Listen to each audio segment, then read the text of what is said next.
नमस्कार दोस्तों, astro science में आपका स्वागत है। आज हम जन्म कुंडली विश्लेषण इस विषय पर चर्चा करने वाले हैं। तो एक व्यक्ति ने हमसे संपर्क किया था, तो उनको हमने उनकी कुंडली पूरी विश्लेषण करके दे दी है। साथ में उस कुंडली में जो कुछ दूषित ग्रह है, साथ ही इनकी कुंडली में जो कुछ दूषित ग्रह है उसके बारे में उपाय और राहु केतु के बारे में भी उपाय बताए हैं। तो यहाँ पे हम आज जो विश्लेषण करने वाले हैं वो सिर्फ 7 ग्रहों का विश्लेषण करेंगे। उपाय के बारे में यहाँ पे चर्चा नहीं करेंगे, साथ में राहु और केतु के बारे में भी यहाँ पे चर्चा नहीं करेंगे, क्योंकि एक जन्म कुंडली व्यक्ति के बारे में सब कुछ बता देती है। उसका व्यक्तित्व, उसका स्वास्थ्य, उसका वैवाहिक जीवन, उसके भाई बहन कितने होंगे, भाई के साथ कैसा रहेगा, पड़ोसियों के साथ संबंध कैसा रहेगा, संतान के बारे में विचार किया जाता है आपकी जन्म कुंडली से। वैवाहिक जीवन, आपका करियर, मान सम्मान, करियर में सफलता मिलेगी या नहीं मिलेगी, जॉब कब लगेगा, कौन से क्षेत्र में आपको जॉब करना चाहिए, आपकी स्थायी संपत्ति, इन सब का विचार जन्म कुंडली से किया जाता है। इन सब के बारे में आपकी कुंडली से ही पता चलता है। तो यदि आप अपनी कुंडली परामर्श चाहते हैं तो स्क्रीन के ऊपर जो व्हाट्सएप का नंबर दिखाई दे रहा है, व्हाट्सएप नंबर पे आप अपने डिटेल्स भेज दीजिए, जन्म समय भेज दीजिए, जन्म स्थान और जन्म तारीख भेज दीजिए। ठीक है, तो अब हम विश्लेषण करना शुरू करते हैं। जो आपके सामने स्क्रीन के ऊपर जो कुंडली दिखाई दे रही है उस कुंडली का विश्लेषण करने वाले हैं, तो आप ये वीडियो ध्यान से देखिए। तो ये जो कुंडली है मेष लग्न की कुंडली है, जो कि लग्नेश बनते हैं मंगल।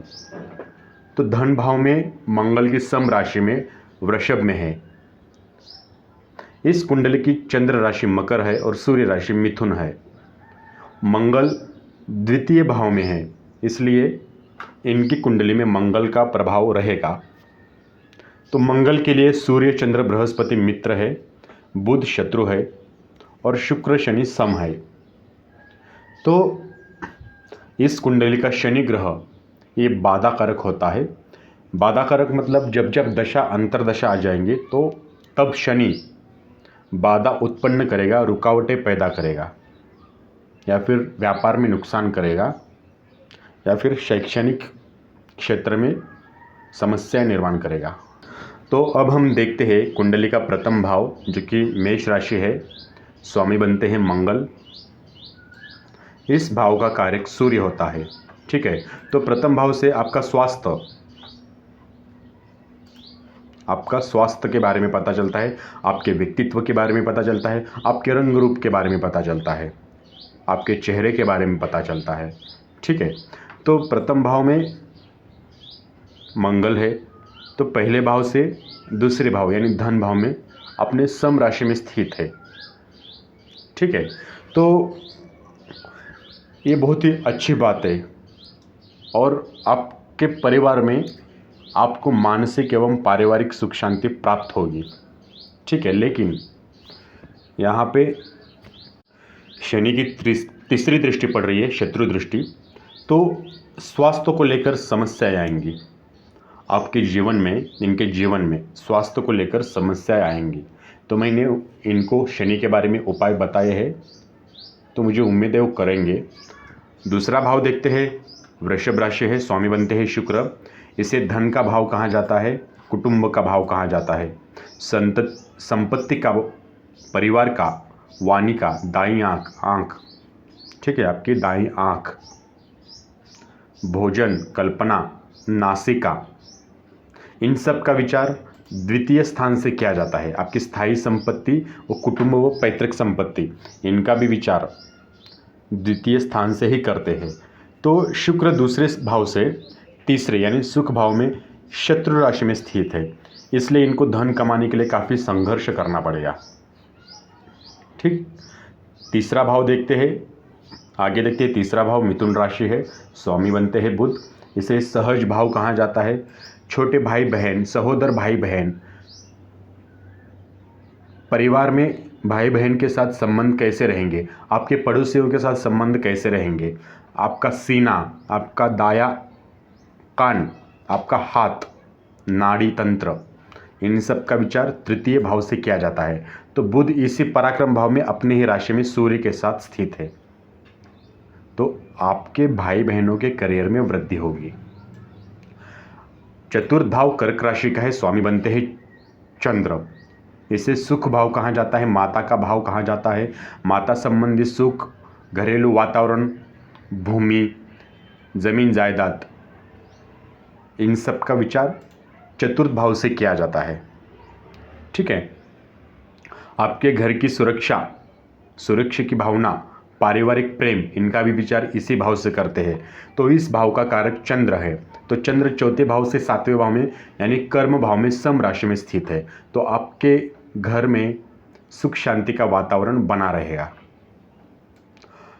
आगे देखते हैं पंचम भाव सिंह राशि है, स्वामी बनते हैं सूर्य। इसे संतान का भाव कहा जाता है।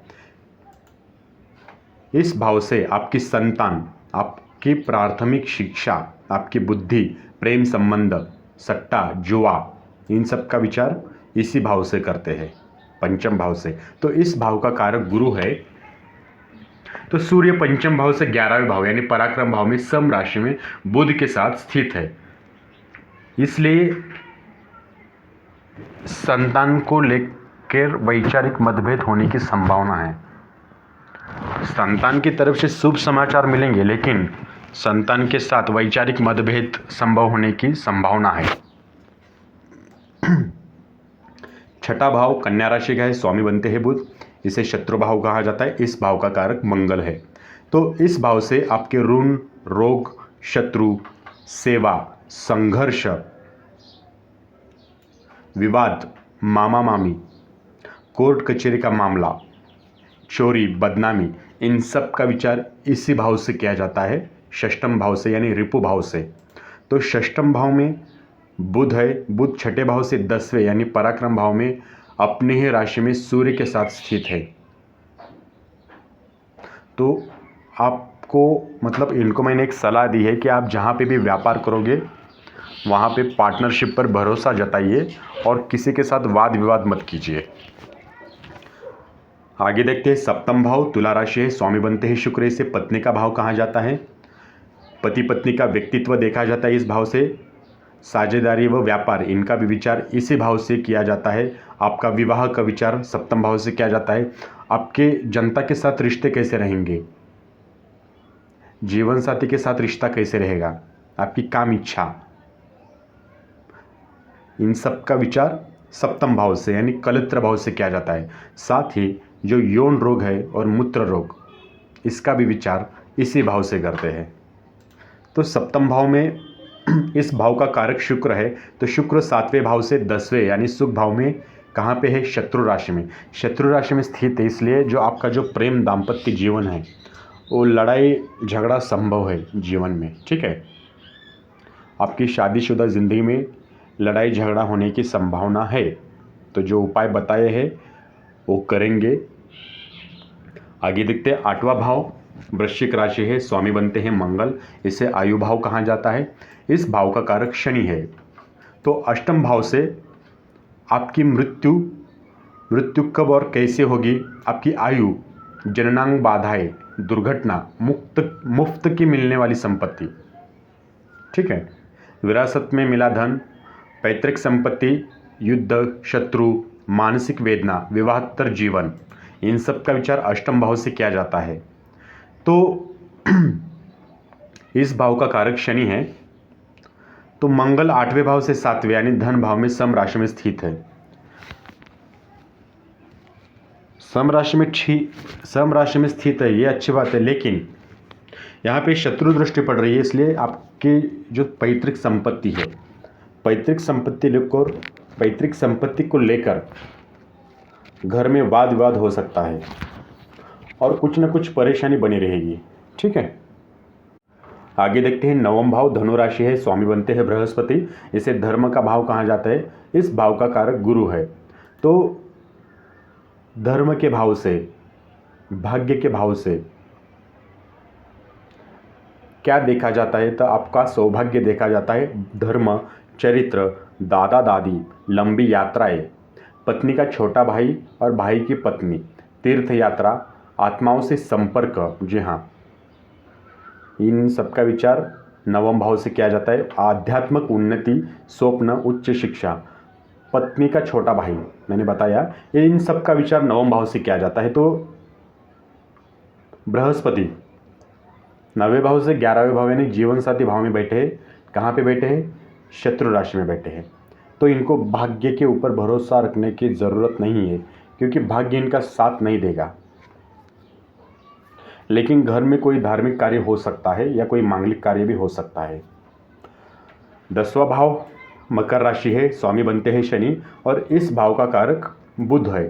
तो 10वें भाव से आपका व्यवसाय, कीर्ति, शक्ति, अधिकार, नेतृत्व, सत्ता, सम्मान, सफलता, रुतबा, घुटने, चरित्र, कर्म, इन सब का विचार 10वें भाव से किया जाता है। तो अधिकारी बन सकते हैं, इसका भी विचार 10वें भाव से, या फिर अधिकारियों से संबंध कैसे रहेंगे, व्यापार में सफलता मिलेगी या नहीं मिलेगी, मिलेगी तो कितनी मिलेगी, नौकरी में तरक्की होगी, प्रमोशन होगा या नहीं होगा, या फिर सरकार से मान सम्मान होगा या नहीं होगा। तो इन सब का विचार आपके कर्म भाव से किया जाता है, 10वें भाव से किया जाता है। तो शनि 10वें भाव से आय भाव में बैठे हैं, अपनी ही राशि में स्थित है। तो नौकरी और व्यवसाय आप जहाँ पे भी करोगे वहाँ पर अकारण वाद विवाद से बचने की कोशिश कीजिए, नहीं तो नुकसान आप ही का होने वाला है। लेकिन आप जिस योजनाओं को बनाओगे उसमें सफल 99% होगे, ठीक है, क्योंकि यहाँ पे इस भाव के ऊपर 7वीं मित्र दृष्टि पड़ रही है, इसलिए मैं कह रहा हूँ। तो 11वां भाव देखते हैं, कुंभ राशि का, स्वामी बनते हैं शनि, इससे लाभ भाव कहाँ जाता है? इस भाव का कारक गुरु है। तो इस भाव से आपकी उन्नति कैसे होगी, आपका विकास, आपकी आय, आपका लाभ, इन सब का विचार एकादश भाव से किया जाता है। आपका बाया कान, रोग मुक्ति, कार्यों में सफलता, समृद्धि, कामनाओं की पूर्ति, मित्र, बड़ा भाई, इन सब का भी विचार एकादश भाव से ही करते हैं। तो एकादश भाव में शनि इसी अपने ही राशि में स्थित है, इसलिए आपके लाभ में कमी आ सकती है, लाभ में कमतरता आएगी। 12वां भाव देखते हैं, मीन राशि है, स्वामी बनते हैं बृहस्पति, इससे आपका व्यय यानी फिजूल खर्चा, व्यय, दंड, कारावास, विवाह, जी हाँ, इसका भी विचार इसी भाव से करते हैं। तो काम, क्रीड़ा और यौन संबंधों से उत्पन्न होने वाले रोग, इनका भी विचार। शयन सुविधा, अय्याशी, भोग विलास, आपके पत्नी की हानि, शादी में नुकसान, नौकरी छूटना, संबंध विच्छेद, लंबी यात्राएं, इन सब का विचार इसी भाव से किया जाता है, व्यय भाव से, द्वादश भाव से किया जाता है। तो यहाँ पे बृहस्पति 12वें भाव से 8वें यानी जीवन साथी भाव में शत्रु राशि में स्थित है। कहाँ पे बैठे हैं? शत्रु राशि में। तो यहाँ पे दुर्घटना का योग बना है, तो वाहन चलाते समय सावधानी बरतें। तो ये थी इस कुंडली का पूरा विश्लेषण। तो मुझे उम्मीद है दोस्तों आपको पूरा समझ में आया होगा। नहीं आया है तो आप फिर से एक बार वीडियो रिपीट देखिए, हो सके तो शेयर कीजिए। वीडियो देखने के लिए धन्यवाद। आपका दिन शुभ हो।